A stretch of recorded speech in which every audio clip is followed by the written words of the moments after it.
உயிர்த்தெழுந்த இயேசு கிறிஸ்துவின் வல்லமை ஊழியங்கள் வழங்கும் வசனப் பெட்டகம். இயேசுவே கர்த்தர். இயேசுவையே தேவன் ஆண்டவரும் கிறிஸ்துவுமாக்கினார். இயேசுவே ராஜாதி ராஜா, கர்த்தாதி கர்த்தா. கிறிஸ்துவே மரித்தோர் மேலும் ஜீவனுள்ளோர் மேலும் ஆண்டவர். கிறிஸ்துவே போதகரும் ஆண்டவருமாயிருக்கிறார். வசனப் பெட்டகத்தின் இன்றைய தின கருப்பொருள் தாழ்மை. தாழ்மை தாழ்மை தாழ்மை தாழ்மைக்கும் கர்த்தருக்கு பயப்படுதலுக்கும் வரும் பலன் ஐஸ்வர்யமும் மகிமையும் ஜீவனுமாம்.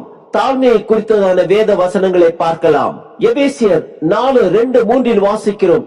மிகுந்த மனத்தாழ்மையும் சாந்தமும் நீடிய பொறுமையும் உடையவர்களாய் அன்பினால் ஒருவரை ஒருவர் தாங்கி சமாதான கட்டினால் ஆவியின் ஒருமையை காத்துக் கொள்வதற்கு ஜாக்கிரதையாயிருங்கள். யாக்கோபு 4:6 வாசிக்கிறோம். அவர் அதிகமான கிருபையை அளிக்கிறாரே, ஆதலால் தேவன் பெருமை உள்ளவர்களுக்கு எதிர்த்து நிற்கிறார், தாழ்மை உள்ளவர்களுக்கோ கிருபை அளிக்கிறார். யாக்கோபு 4:10 வாசிக்கிறோம்.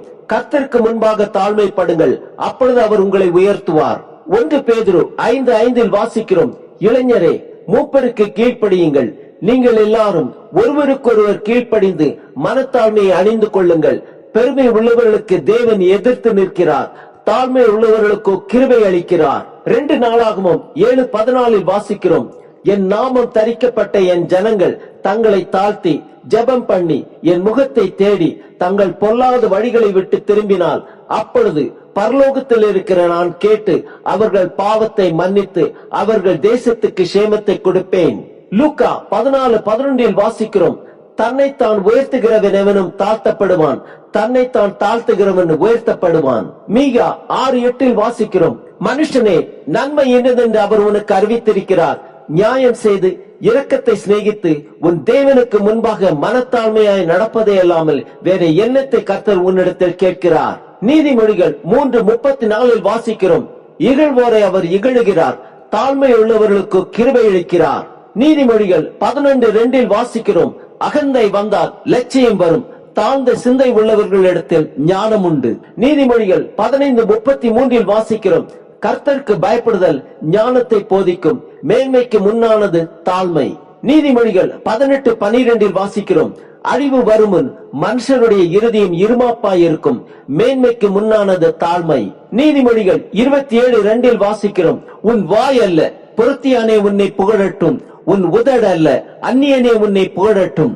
சங்கீதம் 25:9 வாசிக்கிறோம். சாந்த குணமுள்ளவர்களை நியாயத்திலே நடத்தி சாந்த குணமுள்ளவர்களுக்கு தமது வழியை போதிக்கிறார். சங்கீதம் 149:4 வாசிக்கிறோம்.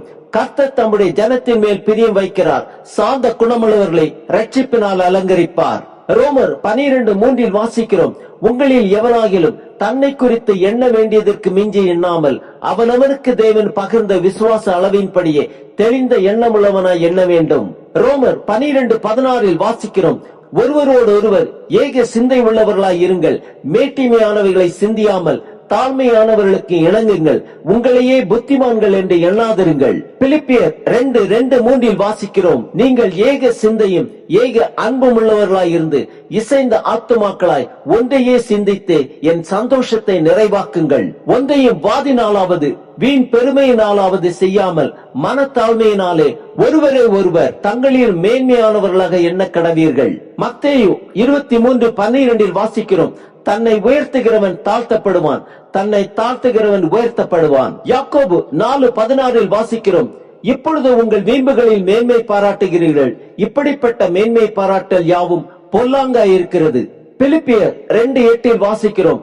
அவர் மனுஷ ரூபமாய் காணப்பட்டு மரண பரியந்தம், அதாவது சிலுவையின் மரண பரியந்தமும் கீழ்ப்படிந்தவராகி தம்மை தாமே தாழ்த்தினார்.